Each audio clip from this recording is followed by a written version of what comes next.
जय हिंद, जय श्री राम। आप सबको, मेरा नाम पुलकित वर्मा है और आप सब देख रहे हैं पुलकित वर्मा द टॉक शो। हाल ही में हमारे देश के प्रधानमंत्री जी श्री नरेंद्र मोदी जी ने पार्लियामेंट के अंदर एक बिग अनाउंसमेंट करी है। उसमें उन्होंने ये बोला है कि हम 2024 के लोकसभा चुनाव में 370 से 400 सीटें जीतेंगे और जब हम अपनी सरकार तीसरे टर्म में दोबारा बना के वापस आएंगे तो हम कुछ बड़े डिसीजंस लेंगे। उन्होंने सबसे पहले बड़ा डिसीजन बताया, इन are third term India will be the third largest economy in the world and this is PM Modi guarantee. और उन्होंने साथ ही इस बात के साथ ये भी ऐड किया कि हम हाल ही में कांग्रेस की दुकान को परमानेंटली शट डाउन कर देंगे आने वाले कुछ सालों के लिए। जिस तरीके से कांग्रेस का रवैया चल रहा है, पीएम मोदी की ये बात भी सच हो सकती है, क्योंकि अभी हाल ही में राहुल गांधी जी भारत जोड़ो यात्रा चला रहे हैं पूरे देश में, पर जो उनके नॉर्थ की साइड के नेता हैं वो टीवी पे आके ये भाषण में बोलते हैं कि अगर हमको ढंग से बजट में पैसे नहीं मिले तो हम एक नए देश की हमें मांग करनी पड़ेगी।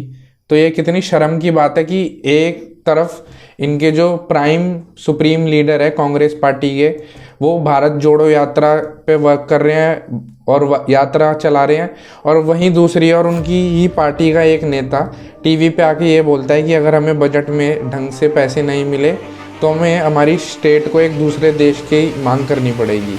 तो ये जो डबल स्टैंडर्ड्स चल रहे हैं, उनके पार्टी के जो नीचे के बंदे हैं वो खुद इतने कंफ्यूज हैं, उनको ये समझ नहीं आता कि उनको टीवी पे क्या बोलना चाहिए क्या नहीं बोलना चाहिए।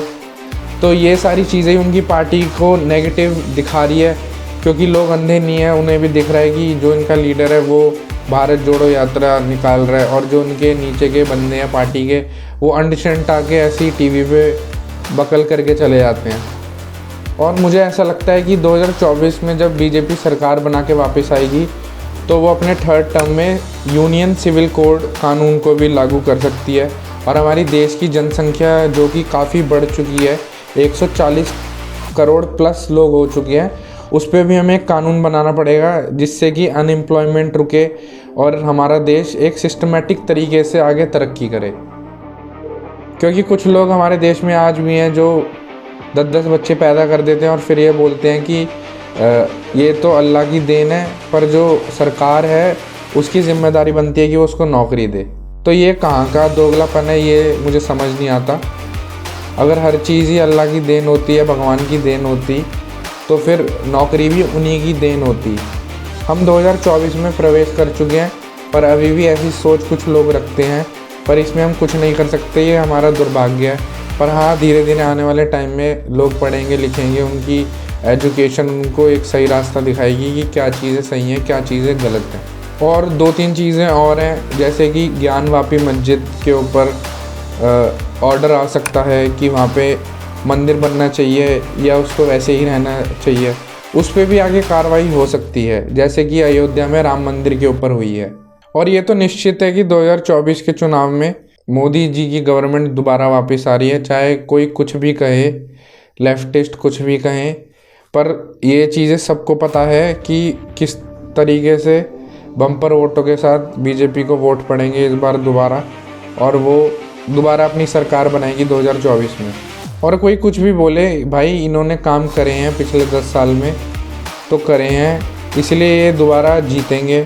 क्योंकि कई लोग ये बोलते हैं कि अंधभक्त होके एक ही को समर्थन करना गलत बात है, पर हमें एक चीज़ बताओ कि जो बंदा ये बोल रहा है एक मशीन में आलू डालेंगे साइड से सोना निकलेगा, और हमारे देश में 25,000 करोड़ लोग रहते हैं, ऐसा कुछ राहुल गांधी जी ने अपनी स्पीच में कुछ बोला था। तो जिनको एग्जैक्ट पैरामीटर्स की ही नॉलेज नहीं है, उनको हम वोट कैसे दे सकते हैं। एक बंदे होते हैं जो जिन्हें कुछ नहीं पता पर वो चुप खड़े हैं, एक बंदे होते हैं जो अपने आप को बहुत सुपीरियर समझते हैं, हमें सब पता है, पर जैसे ही वो मुंह खोलने लगते हैं वो बिल्कुल ही आउट ऑफ द वर्ल्ड चले जाते हैं। तो इससे बढ़िया भाई जो शांत खड़ा है हम उसी को वोट देना, ताकि उसमें समझ है, उसमें धैर्य है, वो सीख जाएगा।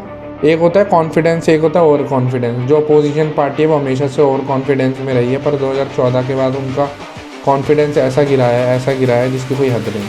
अब वो उठते चाहते भी उठ नहीं पा रहे। तो ये थी कुछ बड़ी चीज़ें जो पीएम मोदी जी ने अपने हाल ही पार्लियामेंट की स्पीच में अनाउंस करी हैं। आशा करता हूं कि अगर 2024 में बीजेपी की सरकार वापस आती है तो इसके बाद वो जो वादे करे हैं मोदी जी ने पार्लियामेंट में, वो उसको बखूबी निभाएं जैसे कि अभी तक निभाते आए हैं। जय हिंद, जय श्री राम, भारत माता की जय। खत्म, bye bye, tata, goodbye, गया।